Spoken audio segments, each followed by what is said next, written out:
મિત્રો, અધિક માસ કે પુરુષોત્તમ માસ જે અધિક ફળ આપનારું હોય આ માસ 3 વર્ષે આવે છે, જેમાં સ્નાન, દાન, જપનો મહિમા અનેક ગણો છે. અને ખાસ કરીને આ માસને જે મલ માસ કહેવાય છે, ત્યારે તેમના સ્વામી ભગવાન શ્રી કૃષ્ણ, ભગવાન શ્રી નારાયણ થયા. એ જ રીતે આપણે સૌના સ્વામી પરમાત્મા પિતા ભગવાન વિષ્ણુ, ભગવાન શ્રી કૃષ્ણ છે. અને જે ભક્તો આ મલમાસ કે અધિક માસમાં ભગવાનની સેવા પૂજા કરે છે, કથા સાંભળે છે, તે સનાથ કહેવાય છે. જો કે આ ધરતી લોક ઉપર જે કોઈ જન્મ લે છે તેના માતા અને પિતા ભગવાન શ્રી હરિનારાયણ શ્રી કૃષ્ણ છે. એ જ રીતે આપણે સૌ ભગવાનના સંતાનો કહેવાય છીએ.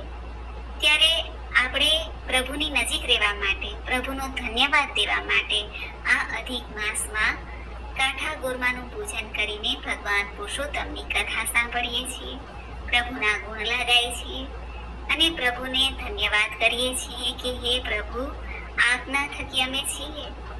જે કાંઈ છે અમારી પાસે એ આપનું છે, તારું તને અર્પણ છે અને એમાંથી જે કાંઈ પ્રસાદી રૂપ થાય હે પ્રભુ એ અમે ભોગવીએ છીએ. અમને સદૈવ સદબુદ્ધિ આપજે. આ રીતે પ્રાર્થના કરીને ભગવાનનો પૂર્ણતયા અભિનંદન પાઠવીને આપણે પ્રભુનો ધન્યવાદ કરીએ છીએ અને પ્રભુને પ્રાર્થના કરતા રહીએ છીએ કે પ્રભુ અમારી સાથે રહેજે, જેથી અમે અમારી આત્માનું કલ્યાણ કરીએ. જે કાંઈ લેનદેન પૂરા કરવા માટે અમે અહીં આવ્યા છીએ તે સંપૂર્ણપણે હિસાબ ચૂકતે કરીને અંતે તારા શરણે લેજે. આ રીતે પ્રાર્થના કરતા રહીએ અને પુરુષોત્તમ માસની કથા સાંભળતા રહીએ. આવો આપણે સાંભળીએ પુરુષોત્તમ માસના 13મા દિવસની 13મા અધ્યાયની કથા, દ્રઢ ધનવાનું આખ્યાન. બોલો ભગવાન પુરુષોત્તમની જય. સુત પુરાણી સોનકાદી ઋષિઓને કહે છે, હે મુનિ શ્રેષ્ઠો, હવે હું તમને રાજા દ્રઢ ધનવાની કથા કહું છું, તે તમે ધ્યાનથી સાંભળો. હૈ દેશના રાજા ચિત્રધર્મા હતા. તે ઘણા પરાક્રમી અને બુદ્ધિમાન હતા. તેને એક પુત્ર હતો, તેનું નામ દ્રઢધન્વા હતું. તે સર્વે ગુણોથી યુક્ત હતા. સત્ય વાણીવાળા, ધાર્મિક અને પવિત્ર કાર્ય કરવાવાળા હતા. તે ચારેય વેદોના જાણકાર હતા. તે એક વખત સાંભળ્યા પછી બધું યાદ કરી લેતા હતા. પોતાના ગુરુને ત્યાં શિક્ષા પ્રાપ્ત કરીને ગુરુ દક્ષિણા આપીને તે પોતાને ઘેરે પાછા ફર્યા હતા. પોતાના પુત્રને જોઈને તે રાજા કારભાર સંભાળી શકે તેવા શક્તિશાળી બનેલ હતા. તેમ વિચારીને રાજા ચિત્રધર્માએ પ્રભુ સ્મરણમાં હવે પછીના દિવસો ગાળવા વિચાર્યું. તે પુત્રને રાજગાદી સોંપીને પુતઃ ઋષિના આશ્રમમાં જતા રહ્યા, જ્યાં નિસ્પૃહ તથા નિરાહાર રહીને તપશ્ચર્યા કરવા માંડી. કેટલો કાળ તપ કરીને છેવટે શ્રી હરિના ધામમાં ગયા. દ્રઢધન્વાને પોતાના પિતાના મૃત્યુની જાણ થઈ એટલે એણે પિતાની સર્વ ક્રિયાઓ વિધિપૂર્વક કરી અને પુષ્કળ દાન કર્યું. તે નીતિપૂર્વક રાજકારભાર ચલાવવા લાગ્યા. વિદર્ભ દેશની રાજકન્યા સાથે તેનો વિવાહ થયો. તેમને ચિત્રવાહ અને માણીમાન તથા ચિત્રકુંડલ નામના 4 પુત્રો અને ચારુમતી નામની એક પુત્રી થયા. એકવાર દ્રઢધન્વાને વિચાર આવ્યો કે હું સર્વ પ્રકારે સુખી છું, તેનું કોઈ અગમ્ય કારણ હોવું જોઈએ. મેં એવું તે કયું વ્રત, તપ, દાન, પુણ્ય કર્યું હશે જેના પ્રતાપે આજે હું આ સુખ ભોગવી રહ્યો છું? આવા વિચારોમાં તે ઘણી વાર ખોવાઈ જતું. એક દિવસ દ્રઢધન્વા સવારે ઉઠીને નિત્યકર્મથી પરવારીને ઘોડા ઉપર બેસીને વનમાં અંગરક્ષકો સાથે શિકારે ગયા. તેણે એક મૃગને બાણ માર્યું. આ મૃગ બાણ સમેત ત્યાંથી દોડી ગયું. તેનો રાજાએ પીછો કર્યો. ઘણી શોધખોળ કરી પણ તે મૃગ રાજાની નજરે ન ચડ્યું. આથી રાજા નિરાશ થયા. મધ્યાહનનો સમય થતા રાજા અકળાઈ ગયા. તરસ લાગી. સરોવર પાસે પહોંચી ગયા. ઝાડના થડે ઘોડાને બાંધીને રાજાએ પોતાની તૃષ્ણા છુપાવી. પછી તે એક ઝાડ નીચે જઈને વિશ્રાંતિ લેવા બેઠા. આ સમયે રાજાએ એક પોપટને બોલતો સાંભળ્યો. તે કહી રહ્યો હતો કે હે રાજા, તું સુખ ભોગમાં મસ્ત બની ખરા તત્વને ભૂલી ગયો છે. જો તું ખરું તત્વ નહીં સમજે તો પરમાત્માને કેવી રીતે પ્રાપ્ત કરી શકીશ? પોપટની આવી વાણી સાંભળીને દ્રઢ ધનમાં વિસ્મિત થયા. તેને લાગ્યું કે પોપટ રૂપે સુખદેવજી તો મને ઉપદેશ નથી દેતા ને. તે વિચારમગ્ન થયા. ત્યાં તેમના અંગરક્ષકો આવી પહોંચ્યા. તેમની સાથે તે પોતાના નગરમાં આવ્યા. રાજમહેલે આવ્યા પછી પોપટના વચનો વારંવાર રાજાને યાદ આવવા લાગ્યા. તેણે ભોજન કર્યું નહીં. સૂતા છતાં વિચારોમાં મગ્ન જ રહ્યા. ઊંઘ પણ આવી નહીં. રાજાની આ હાલત જોઈને રાણી પોતાના પતિને પૂછે છે, હે સ્વામીનાથ, આપ આટલા બધા હતાશ કેમ છો? સુનમુન કેમ છો? આપને માનસિક શું દુઃખ છે તે મને કહો. હું તે દુઃખને દૂર કરવાનો પ્રયત્ન કરીશ. રાજાએ કોઈ પણ આગળ કંઈ પણ ખુલાસો ન કરતા આથી રાણી, મંત્રીઓ, દાસદાસીઓ અને નગરજનો રાજા અંગે ચિંતા કરવા લાગ્યા. શ્રી બૃહદ નારદીય પુરાણમાંના પુરુષોત્તમ મહાત્મયમાંનો દ્રઢ ધનવાનું આખ્યાન નામનો 13મો અધ્યાય સંપૂર્ણ થાય છે. બોલો પુરુષોત્તમ ભગવાનની જય. હવે આપણે સાંભળીએ આજની કથા વાર્તા, માતા પિતાની સેવાની કથાનું ફળ. એક ગામ હતું. તેમાં એક વૃદ્ધ ખેડૂત રહેતા હતા. તેની પત્ની પણ વૃદ્ધ હતા. તેમને 4 દીકરાઓ હતા. ચારેય દીકરાઓ ભણેલા હતા. ચારેય દીકરાઓ માતા પિતાથી અલગ રહેતા હતા. ખેડૂત અને તેની પત્ની વૃદ્ધ હોવાથી કંઈ કરી શકે તેમ ન હતા. છતાં રગડ ધગડ કામ ચાલતું. પેટીયું ભરી લેતા.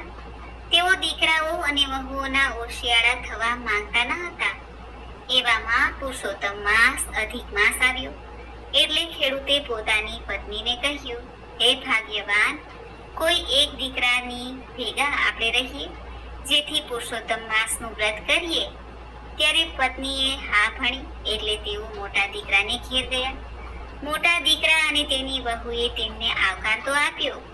વાતમાં ખેડૂતે જણાવ્યું કે પુરુષોત્તમ માસ આવ્યો છે, એટલે અમે 1 મહિનો તમારે ત્યાં રહીશું, વ્રત કરીશું, કથા વાર્તા સાંભળીશું, પુરુષોત્તમ ભગવાનનું ભજન કરીશું.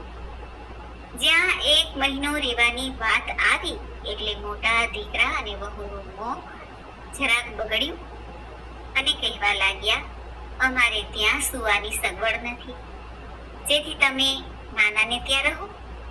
ખેડૂત અને તેની પત્ની ત્યાંથી ઉઠીને બીજા સંતાન પાસે ગયા. ત્યાં પણ આવી જ રીતે વાત કરવામાં આવી. તો તેઓ પણ ગલ્લા તલ્લા કરવા લાગ્યા. ત્યાંથી માતા પિતા ત્રીજા દીકરાને ત્યાં ગયા.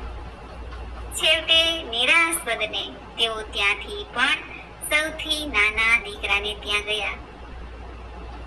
નાનો સમજુ દીકરો હતો, વિવેકી હતો. વહુ પણ સમજુ હતી. તેણે પોતાના માતા પિતાને પોતાની સાથે 1 માસ સુધી રાખ્યા. આથી ખેડૂત અને તેની પત્ની રાજી થયા. દરરોજ બંને પુરુષોત્તમ માસમાં નદીએ સ્નાન કરવા જાય, કથા વાર્તા સાંભળે, ઘેર આવે. નાની વહુ તેઓના હાથમાંથી એમના ભીના વસ્ત્ર લઈને દરવાજા ઉપર રાખતી. દરવાજા પાછળ એક કોઠી હતી. વૃદ્ધાવસ્થાને લીધે તેઓ ભીના વસ્ત્ર બરોબર જોઈ શકતા ન હતા. તેથી તેમાંથી પાણીના ટીપા નીતરતા હતા. તે કોઠીમાં પડતા હતા. ઘરનાને કોઈને ખબર નથી કે આ પાણીના ટીપા મોતીના દાણા બની રહ્યા છે. ખેડૂત અને તેની પત્ની એકટાણું કરતા. તેથી નાના દીકરાની વહુ દરરોજ જુદી જુદી જાતનું જમવાનું બનાવે. સાસુ સસરાને પ્રેમથી ખવડાવે અને પંખો પણ નાખે. આ જોઈને ખેડૂત અને તેની પત્નીની આંતરડી ઠરે, આશીષ આપે. એમ કરતા કરતા પુરુષોત્તમ માસ પૂર્ણ થવા આવ્યો. ખેડૂત અને તેની પત્ની 2-4 બ્રાહ્મણોને જમાડીને કંઈક દાન દક્ષિણા આપીને ઉજવણું કરે છે. તેમની પાસે 2 પૈસા હતા. તેમણે પોતાના નાના દીકરા અને વહુને આપ્યા અને ઉજવણું કરવાનું સૂચવ્યું. પુરુષોત્તમ માસના છેલ્લા દિવસે કંઈક કામ પડતા વહુએ કોઠીમાં જોયું તો તેને કંઈક ચમકતું દેખાયું. તેણે અંદર હાથ નાખ્યો તો તેના હાથમાં મોતીના દાણા આવ્યા. તેણે તરત પોતાના પતિને બોલાવીને બતાવ્યું. બંને તેમાંથી થોડા મોતી લઈને ગામના ઝવેરી પાસે ગયા અને બતાવ્યા. ઝવેરીએ કહ્યું, આ તો સાચા મોતી છે. દીકરા અને વહુએ આ મોતી થોડા વેચીને રોકડ રકમ કરી લીધી. માતા પિતાના પ્રતાપથી અને પુરુષોત્તમ ભગવાનની કૃપાથી આ બધું થયું હતું. નાનો દીકરો અને વહુએ માતા પિતાને વાત કરી. બધા રાજી થયા. હવે 2-4 બ્રાહ્મણોને બદલે 51 બ્રાહ્મણોને નોતરા આપવામાં આવ્યા. પોતાના ભાઈઓ ભાભીને પણ જમવા બોલાવ્યા. સગા વહાલાને પણ જમવા બોલાવ્યા. સારી રીતે ઉજવણું કરવામાં આવ્યું. 51 બ્રાહ્મણોને પણ સારી દક્ષિણા આપી. 3 ભાઈઓ અને તેમની વહુઓ ભેગા થઈને આસપાસમાં વાતચીત કરવા લાગ્યા કે નાના પાસે આટલી બધી સંપત્તિ આવી ક્યાંથી? ચોક્કસ આમાં કંઈક ગોટાળો છે. લોકો જાત જાતના તર્ક વિતર્ક કરવા લાગ્યા. ત્યારે સૌથી મોટા દીકરાની વહુ તેની દેરાણી નાના દીકરાની વહુને પૂછે છે, આ તમે જે ઉજવણું ધામે ધૂમેથી કર્યું, પણ તેના પૈસા ક્યાંથી આવ્યા? ત્યારે નાની વહુએ વિગતવાર બધી વાત જેઠાણી માને કરી. આથી 3 મોટી વહુઓ પસ્તાવા લાગી. તેમણે નક્કી કર્યું કે હવે આવતો પુરુષોત્તમ માસ આવે ત્યારે અમે જ બા બાપુજીને અમારી સાથે રાખીશું. 3 વહુઓ પુરુષોત્તમ માસની વાટ જોવા લાગી. પાછો પુરુષોત્તમ માસ આવી પહોંચ્યો. 3 વહુઓ સાસુ સસરાને રાખવા માટે લડવા લાગી. છેવટે બધાએ મળીને નક્કી કર્યું કે સૌથી મોટો દીકરો માતા પિતાને રાખે. છેવટે જે મોતી મળે તેમાં 3ને ભાગ મળે. મોટા દીકરાની વહુએ પુરુષોત્તમ માસના પહેલા દિવસે જ માતા પિતાને કહી દીધું કે તમે નદીએ સ્નાન કરીને આવો તો ભીના વસ્ત્ર મને આપી દેજો. તેને બહુ નીચોશો નહીં. માતા પિતા બિચારા શું કરે? તેઓ તો હા પાડે. હવે દિવસો વીતવા લાગ્યા. બહુ લાલચની મારી માતા પિતાને સાચવવાનો ડોળ કરતી હતી. તેને તો મોતીના સ્વપ્નો આવ્યા કરતા હતા. છેવટે પુરુષોત્તમ માસ પૂરો થયો. 3 દીકરાઓ અને વહુએ મળીને ઉજવણું કરવાનું ગોઠવ્યું. તેમણે તો આખા ગામને જમવાનું આમંત્રણ જ આપી દીધું અને ઉજવણું થયું. ગામને જમાડ્યું. બ્રાહ્મણોને સારી રીતે દક્ષિણા પણ આપી. બધું કામ પતી ગયું. પછી 3 દીકરા અને વહુઓ જ્યાં કોઠી રાખેલી હતી ત્યાં ગયા તો કોઠીમાં હાથ નાખે. મોતી લેવાનો પ્રયત્ન કર્યો તો તેમના હાથમાં માટી વાળું જળ જ આવ્યું. આથી ધીરજ ન રહેતા 6 જણાએ કોઠીમાં હાથ નાખ્યો. તેના ભારથી કોઠી પણ હેઠી બેસી ગઈ. અંદર જોયું તો મોતી સાના હોય. પાણી પીને કોઠી ઢીલી થઈ ગઈ હતી એટલે કોઠી બેસી ગઈ. આ જોઈને સૌના મોં પડી ગયા. દીકરાઓ દીકરાની વહુઓ માતા પિતા ઉપર ખીજાયા અને કહેવા લાગ્યા, તમે નાનાને ત્યાં સરખી રીતે પુરુષોત્તમ માસ નાહ્યા હશો અને અમારે ત્યાં કપટ રાખ્યું છે. નહીં તો સાચા મોતી કેમ ન થયા? ત્યારે ખેડૂતે દીકરાઓને અને વહુઓને કહ્યું, બેટા અમે તો એક જ ભાવથી નાહ્યા છીએ, પણ તમારો સ્વાર્થ અને લોભ તમને નડ્યો છે. ભગવાન બધું જાણે છે, જુએ છે.